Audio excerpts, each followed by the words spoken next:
ng ano, ng Meaning to say, brother RD, ang tao ang nawawala sa kaligtasan, pero ang kaligtasan hindi 'yon inaalis or binabawi ng Diyos. Yung tao lang ang nawawala sa kaligtasan. Tama ba? yes, kasi yung ano, yung point ko doon, ah, ang Diyos ay author ng eternal salvation. Yes. Siya yung author ng eternal salvation. Kasi Kasi ganyan din bro ang binabato sa akin eh. Ibig sabihin, Pastor Brian, binabawi ng Diyos ang kaligtasan? Hindi, wala akong sinabing ganun. Hindi marunong bumawi ang Diyos. yes, ang pangit kasi na analogy nila, ganito yan eh, ang pangit na analogy nila, parang fallacies eh. Halimbawa, sinasabi natin, man can lose their salvation. Ang mindset nila, yung kaligtasan nila nawawala. Hindi, Yes. tingnan mo yung intro, yung sabi doon, tingnan mo yung intro. Ano yung intro doon? A man, yung tao, ang pinupoint. Yung one save, always save nyo, tao din yung pinutukoy doon. Oo. Pero yung titulo na yung salvation, eternal talaga yun. Yes. Mapawalang hanggan, yun yung title. Ang tanong, yung Yes. tao. Huwag mong sabihin, actually, ito, prangka ito ha, napakahina kasi ng argumento. Dahil osas ako, gagamitin ko yung everlasting life, gagamitin ko yung tawag nito, gagamitin ko yung eternal salvation. Di ba napakahina? Kasi yung pinoprove mo, yung titulo. Oo. Tinutukoy mo kasi yung tao, yung title ng salvation, yung salvation per se ang pinuprove mo eh. Oo. Fallacy 'yon bro kasi hindi naman natin inaatake ang salvation mismo. Ang inaatake natin yung doktrina na once saved, always saved, na yung tao kapag ka naligtas hindi na pwedeng mawala sa kaligtasan. Yun ang ating pinupunto doon. Yes, yun yung pinupunto ko rin doon. Kaya nga sabi ko, bakit sinabi na sa akin na yung kaligtasan ko nawawala? Sinasabi ako kung dahil yung salvation ko, ginawa ko rin temporal. Kaya lang po, kung sa ibang sekta, siguro I think sinasabi nila yan, pero sa amin hindi talaga namin sinasabi yan. Hindi temporal yung salvation. Ang tanong, yung tao ho ba? Kasi kung mayroong free will, ay meron siyang ability, meron siyang capacity na mamili entire of his life. If you are saved by grace, through faith, ayan. Pero bakit po, kung nasa justifications of law ka pa din naman, bakit sinasabi dito, ye are fallen from grace? Kaya una ko nabasa ito, Pastor Brian, yung post ko na, di ba, yung if you're still in the law of Moses, you're not belong to the gospel. Okay. Okay. Ang context kasi niyan ay bumalik sila sa law of Moses, o ganon. Di ba? Nasa taas lang po ang problema niyan eh. Circumcisions kasi, tinututulan ni Pablo yan. Okay. So, based doon sa sinasabi mo, bro, Inard Tidong. Sabi dito? Imard Tidong. Sabi dito, ang context kasi niyan, bumalik sila sa law of Moses. Parang apostasy pa din, di ba? No. Ay galing sa faith, the justification, ay galing sa inyo. Halimbawa ito, galing sa inyo, justifications by faith alone lang. Tapos bumalik sila kay Moises. Anong sabi doon sa bumalik kay Moses? Doon sa 4. Ye are fallen from grace. I don't know sa'yo, Pastor, ano yung pangahulugan mo dyan? Kasi sa latag kasi ni Bro Tidong kasi, okay, sige, proceed po. Actually bro, ano yan eh, argument ko rin yan. Kung mapanood mo yung, I don't know kung sino yung kadebate ko before. Kasi nakafocus sila kadalasan sa kasalanan, no? Kasalanan ng focus nila is while doon sa aking argument kasi pwedeng mawala ang tao sa salvation kapag ka naibaling sa iba ang kanilang pananampalataya. So, yun ang sinasabi ko na yung mga Christian diyan, which is originally naligtas sila, naibaling yung kanilang pananampalataya sa kanilang sariling gawa sa pamamagitan ng pagsunod doon sa kautusan. Kaya ang sabi doon ni Pablo, kayong mga gumagawa na para maligtas ayon sa kautusan, nangahulog kayo sa biyaya. Wala nang effect sa inyo si Kristo. So, meaning to say, kasi yung mga once saved, always saved, kapag kinukontra natin sila, ang thinking nila palagi sa atin, kasalanan ang ating ginagamit para mawala sa kasalanan, mawala sa kaligtasan. Sa akin, hindi ko ginagamit yon. Ang ginagamit ko sa kanila, yung kapag ang isang Kristiyano na baling sa iba ang kanilang pananampalataya, pwede silang mawala doon sa kaligtasang tinanggap nila. So, yan ang isa kong argumento actually. Magandang point yan, bro. Magandang point siya. So, yun yung aking input diyan. Ito. Yes, tama talaga. Tama talaga. Oh. Yung sa comment section niya, para nakita ko doon, yung context doon sa sinasabi niya, yun daw bumalik kay Moses. Eh di pagtalikod pa din sa faith, di ba? Oo. So, ano nangyari doon? Ito ako magre-response kung sabi ni Brother Emard, hindi apostasy iyan kundi pagkakamali. Well, okay, actually Brother Emard, kung if I'm going to respond bro, sasagutin ko to. It doesn't matter kung anong term ang gagamitin mo eh. It doesn't matter kung anong term ang gagamitin mo diyan. Ang pinopoint kasi nahulog sa biyaya eh. At ang sabi doon, wala nang epekto sa iyo si Kristo. Pagka sinabing wala nang epekto sa iyo si Kristo, ano pang matatawag natin diyan? Kahit na ano pang tawag mo, apostasy, hindi apostasy, whatever term na gamitin mo yan, hindi yan importante eh. Ang pinupunto dito, nahulog ka na sa biyaya. Wala nang epekto sa si Kristo. Ang tanong, ligtas ka ba? Yes or no? Di ba? Yun ang diyan, yun ang punto, hindi yung term ang point diyan. Halimbawa ganito, sige, bro. Pastor. Okay, halimbawa ganito, Pastor Brian, diba? Halimbawa ganito 'yan.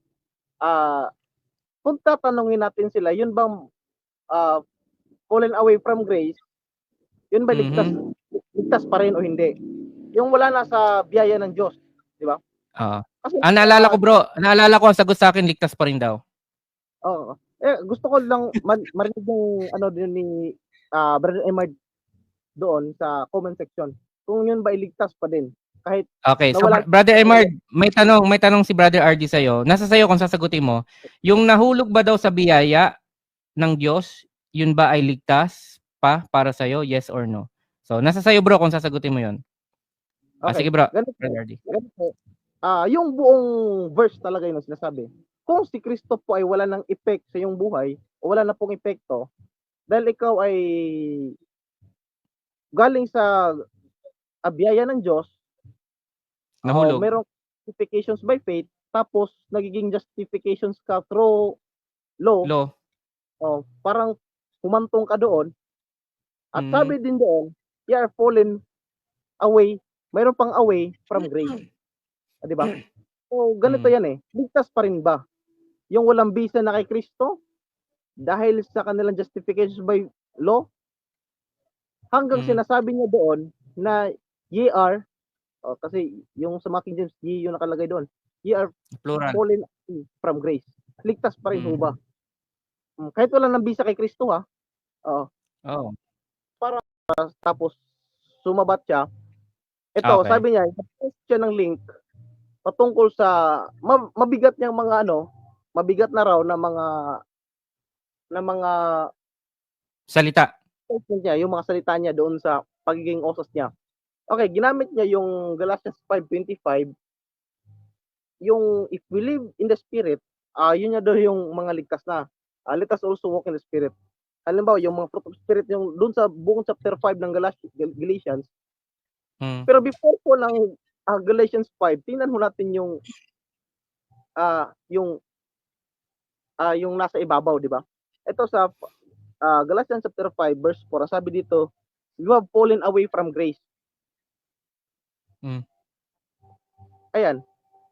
If you're saved by grace, bakit po sinasabi doon sa Galatians chapter 5 verse 4 ni Paul, you have fallen away from grace? Ito, mas maganda po kung babasahin natin, bakit po mayroong fallen away from grace? Galing sa grace, ganito po galing sa grace, King James Version, galing sa grace, ito, para po mas siguro para po mas maliwanagan yung yung talata na sinasabi niya. Pero in fact, mas nagustuhan ko yung verse na binasa niya. Kaya nga binasa ko yung buong chapter talaga. Pero ang problema, nakita ko yung from grace. Ito. Ito, 5:4, sabi dito. Christ is become of no effect unto you. Ito. Whosoever, if you are justified by the law. Ito. Meron sinasabing, you are justified by the law. Hindi faith. Hindi work at saka faith. Hindi. Yung sinasabi dito, you justified by the law. Ye are fallen from grace. Ayan. If you are justified from the law, halimbawa, parang ano din natin yung mga SDA. Pero anyway, ito. Justified by the law. Ito sabi ni Jesus Christ. Bakit walang bisa sa kanya kung sino yung still justified in the law? Ito. Ye are fallen from grace. Pag sinabi ba nating, bakit sinabi doon sa Galatians 5:25, ito, babasahin natin. Ito, gusto mo bro, pwede, Pastor Dino, baka gusto mo mag-join, pwede kitang i-allow ng tatlong sagot, tatlong tanong. Pwede kitang i-allow na magtanong kay Brother RD ng hanggang tatlong tanong kung gusto mo magtanong sa live. Ito, ganito yan.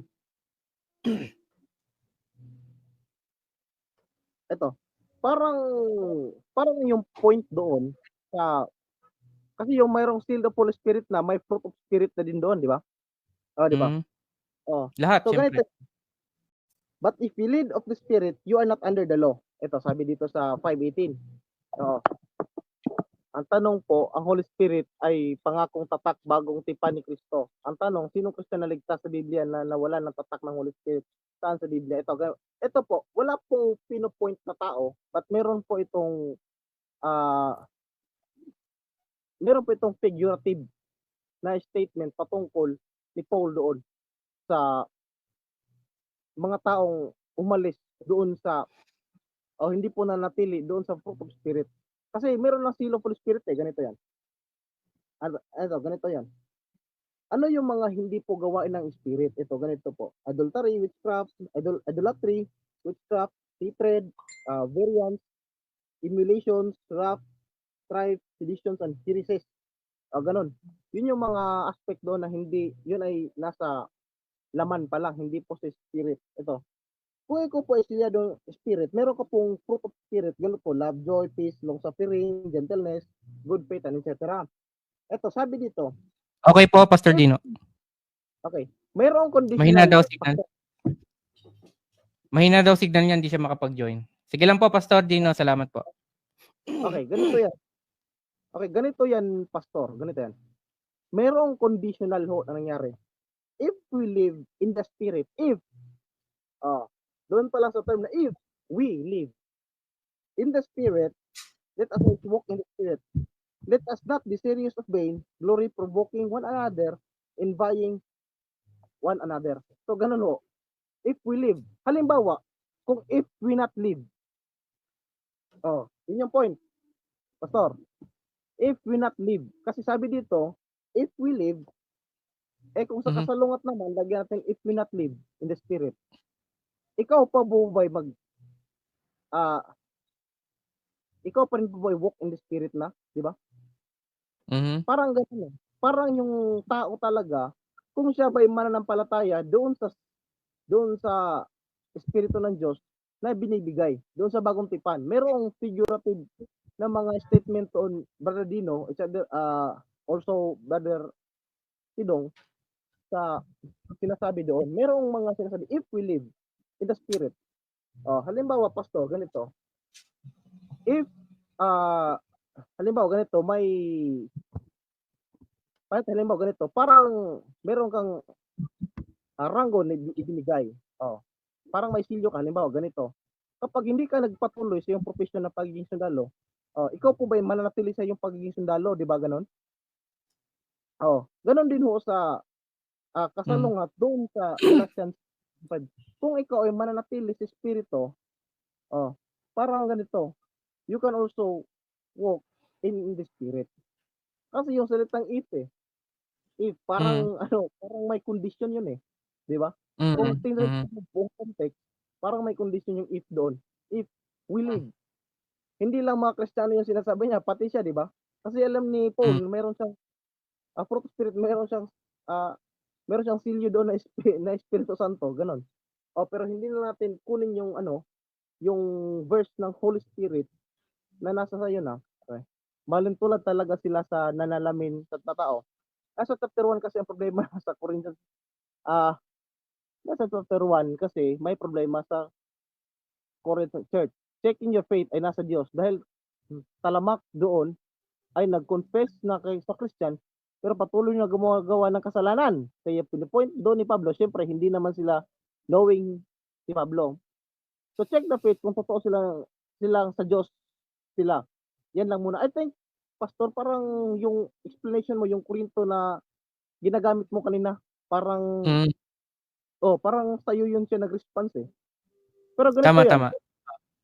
Parang ganito yan. Ano yung verse nga sinasabi mo kayo na parang medyo nakuha ko lang yung patungkol mo, pero ito, basahin natin. Ano 2 Corinthians 13:5. 2 Corinthians Corinthians 13:5. 2 Corinthians 13:5. Okay. Pero ito yan. Basta, bro, response ko lang dito kay Brother Emard.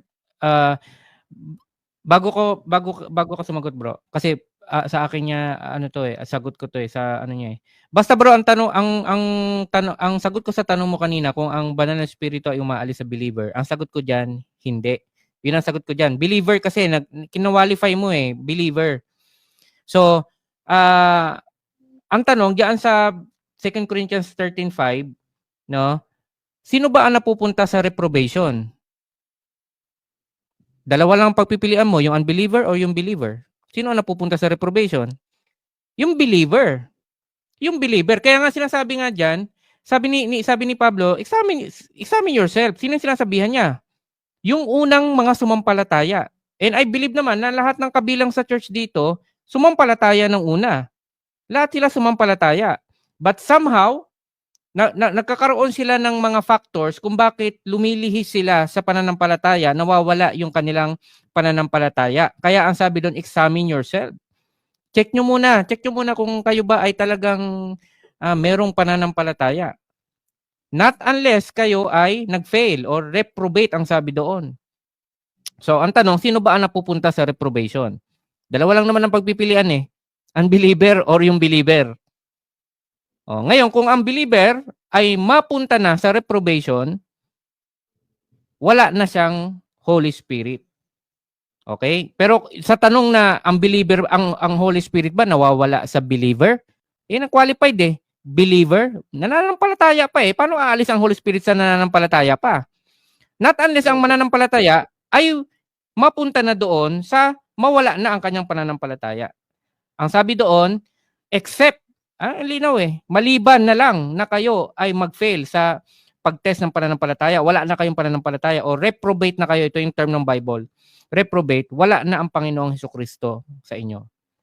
Yun ang sabi. Ikaw bro, sige, ano mo doon? I think parang may declaration siya doon eh. Parang may doubtness siya doon sa nilatag ng 1 Corinthians chapter 13 verse 5. Actually, kasama yung 6. Kasi ang kahantungan doon, yung reprobate, reprobate. Yun nga. Yes. Yun yung kahantungan doon. Ano ba ganito? Parang kung babalik tayo doon sa paksa nila, parang naging kontra din. Kasi sabi nila, hindi daw sa ating sarili, wala daw tayong kakayanan. Pero ito babasahin natin, examine yourself whether ye be in faith. Ganito.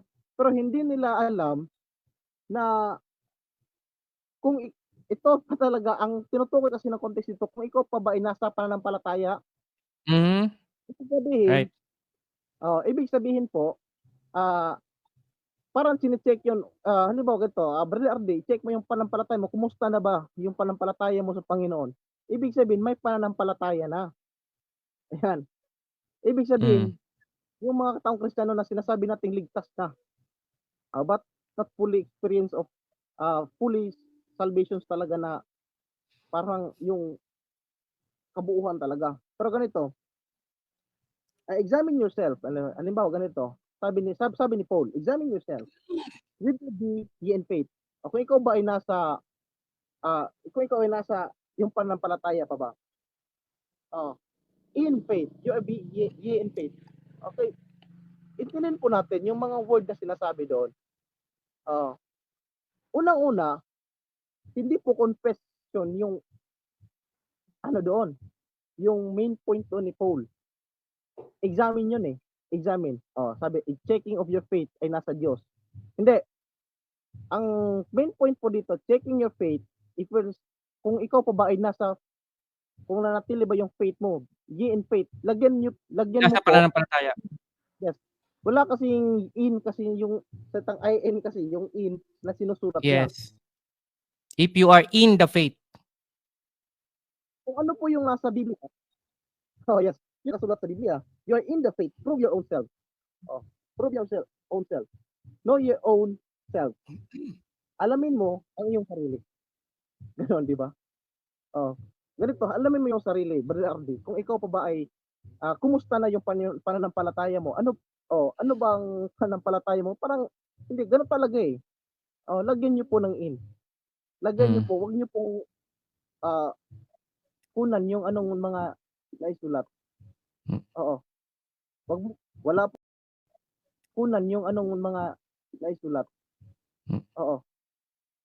Wala po tayong dapat dagdagan. Ang isang point niyan kasi Bro RD ang sinasabihan niya talaga yung church, meaning to say, assuming na nasa pananampalataya. Kasi it's illogical na lalabas si Pablo, kausapin niya yung mga tao sa labas, i-check nyo kung kayo ay nasa pananampalataya. Bakit niya sasabihin yun? Alam naman niya na wala sa pananampalataya yung mga yun. Mga unbeliever yun eh. Mga unbeliever yun. Kaya ang sasabihin niya, yung church, kayo ang mag-check kung kayo ba ay nasa in the faith, nasa pananampalataya. Bakit? Yes. Kasi kung wala na kayo sa pananampalataya, reprobate ang tawag doon, wala na kayo kay Kristo. That's it. Ganun kasimple yung sinasabi niya. Well, hindi naman masyadong malalim yung logic din eh. 'Di ba? Parang ganito, parang halimbawa, ini-examine mo yung faith. Paano ma-examine yung faith mo? O paano ma-examine yung faith ko kung wala pa naman akong faith, 'di ba? Yes. Paano ma-examine mo yung faith? Kasali doon yun sa endurance nung sinasabi ko kanina. Paano mo masasabi, Brother Ardy, na pa-examine mo yung faith ko? Halimbawa ganito, ikaw si Pablo, pastor. In-examine mo yung faith ko. Di ba? How come na-examine mo yung faith ko? Wala naman akong faith. Right, may point, Yung church ng Corinthians doon, may faith na. Parang parang sa laboratory. Kunyari, ikaw ay scientist. Sabihin ko, Bro RD, i-test mo nga yung palaka. Sabi ni Brother RD, nasaan yung palaka? Nasaan yung palaka? Walang palaka. Hindi naman masyado hindi lang tayo pupunta humantong sa mas pa. Halimbawa, yung subject, i-examine mo. In-examine mo yung diniskusyon. Huwag niya sabihin pretest yun, di ba? Ang pangit na wala naman kasing gano'n.